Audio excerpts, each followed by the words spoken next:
Welcome to the program.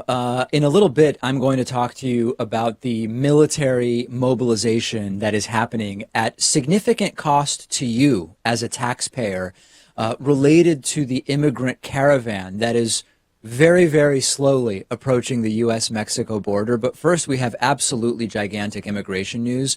The context of this is that Donald Trump has been taking an increasingly hardline stance, really one of the more xenophobic administrations in recent history when it comes to immigration policy and immigration policy ideas that we've heard from Trump and from his cronies.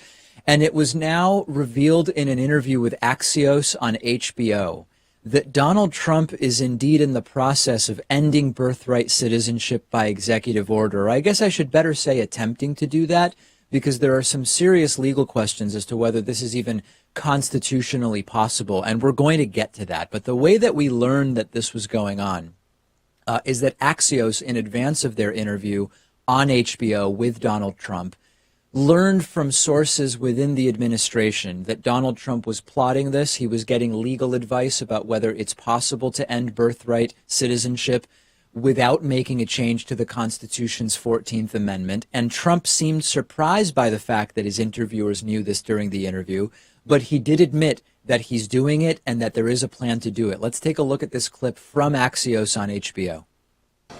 On immigration, some legal scholars believe you can get rid of birthright citizenship without changing the Constitution. With an executive order. Exactly. Right.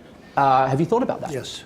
Tell me more. It was always told to me that you needed a constitutional amendment. Right. Guess 14th what? Amendment.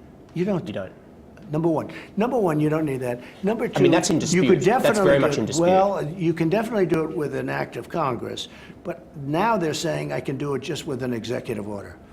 Now, how ridiculous. We're the only country in the world where a person comes in, has a baby, and the baby is essentially a citizen of the United States for 85 years with all of those benefits. It's ridiculous. It's ridiculous.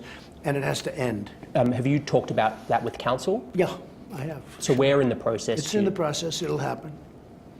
With an executive order. That's what you're talking about, right? Yeah, That's it's a exactly very what I was interesting talking about. I didn't think anybody knew that but me. I thought I was the only one. Jonathan, I've got a good impressed. guess. Good I'm guess. impressed.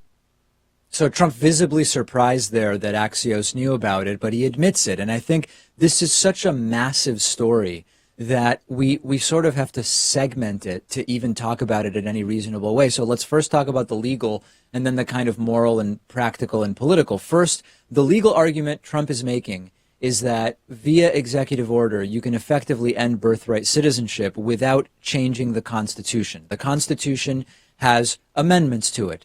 One of those amendments, the 14th, is the source of birthright citizenship as we have it today. So the first question is, can Trump actually do this via an executive order rather than an act of Congress or an amendment, a change to the Constitution? It doesn't appear that he can. Trump is playing it extremely confidently, but if he tries this, it's going to be fought by the courts, and it's going to take a while. The 14th Amendment says all persons born or naturalized in the United States and subject to the jurisdiction thereof are citizens of the United States and of the state wherein they reside. We aren't going to solve that today, but the consensus seems to be among legal scholars that Trump can't do this, although you do have sort of sporadic conservative legal voices that say this is something that can be done. The legal consensus is Trump can't actually do this. If he tries, the more pressing question will be, immediately this will be fought in court, would judges would they grant an immediate emergency injunction when Trump signs this order so that the law would remain as it is until there is a definitive answer, which ultimately would probably come from the Supreme Court. Once again, another reason why the Supreme Court matters.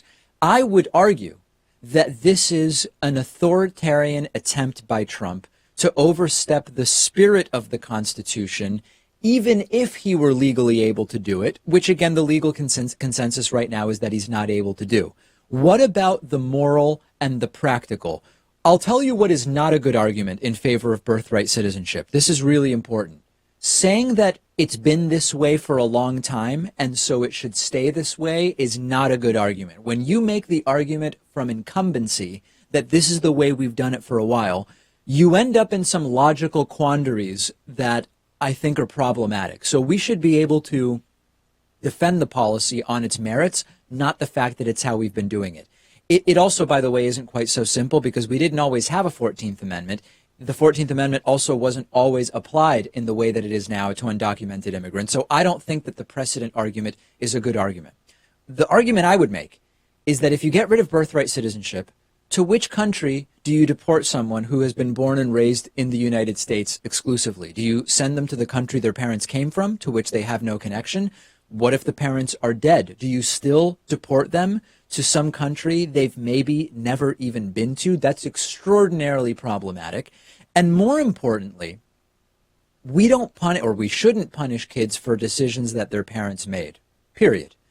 Birthright citizenship is also a protection against racist politicians in the White House, in the House, in the Senate, who might want to at some point enforce immigration law in a way that is racially discriminatory. The 14th Amendment and birthright citizenship ensure that no matter which group politicians want to target, and historically we've seen it done to black people, we've seen it done to Asians, now it's Hispanics that seem to be on the receiving end of this, there is a deliberate and arbitrary underclass that can be created if you get rid of birthright citizenship. So it's really important that we maintain it. And lastly, it's also really important for you to know that even with birthright citizenship still the law of the land, which it is, horrible things are being done by this administration at the border.